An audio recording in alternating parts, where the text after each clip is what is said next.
Okay, we're here with Richard Gunny, who's the head coach of the Wales futsal squad. If we could start, Richard, could you just, perhaps for people that might not know about futsal, just tell us a little bit about the sport, please? Yeah, so futsal is the official form of five-a-side recognised by FIFA, UEFA, and the FAW. So it's been around for a number of years now. Started in South America and is widely played across Europe and across the world now. So we're probably used to in the UK playing a more traditional form of five-a-side where you can use the rebound boards and play on smaller pitches with big goals and the ball can't go above head height. But in futsal it's a little bit more similar to the 11-side game with some of the rules a bit more complementary to the 11-side game, and yeah, like I say, it's recognised across the world and governed by FIFA. Okay, great.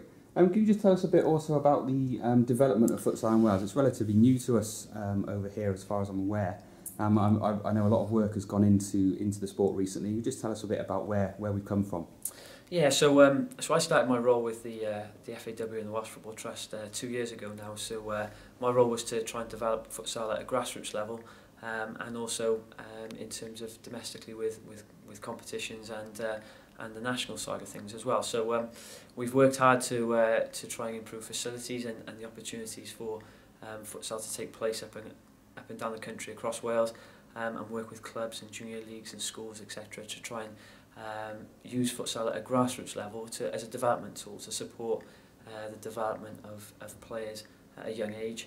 But at the same time, there's pathways into to play sort of national competitions and play in Europe with the UEFA Futsal Cup, which is a similar format to the Champions League. So the winners of the FAW Futsal Cup have progressed to go and play in Europe in the UEFA Futsal Cup. So some exciting opportunities and structures that we're trying to put in place. And currently at the moment we've got a host of clubs and leagues across the country playing futsal now during the winter months when the weather's not particularly good in terms of and the risk of games being postponed, etc. So girls and boys up and down the country are now indoors playing five-a-side futsal to keep enjoying the game and developing their skills and techniques. Perfect sport for us here in Wales. Yeah, definitely, I think so.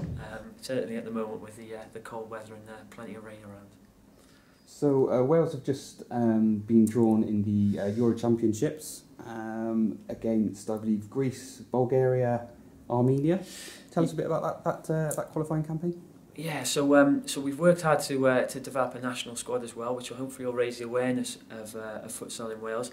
But at the same time, with the chance to play in UEFA and FIFA competitions, so that the team and squad have been working hard to develop and progress, and we'll be venturing into the UEFA qualifying campaign against those teams mentioned, and we fly to Bulgaria for a four-team tournament over 4 days, and yeah, it's going to be an exciting opportunity, but a tough challenge, and one that we're busy preparing for moving forward. That's great, thank you, Richard.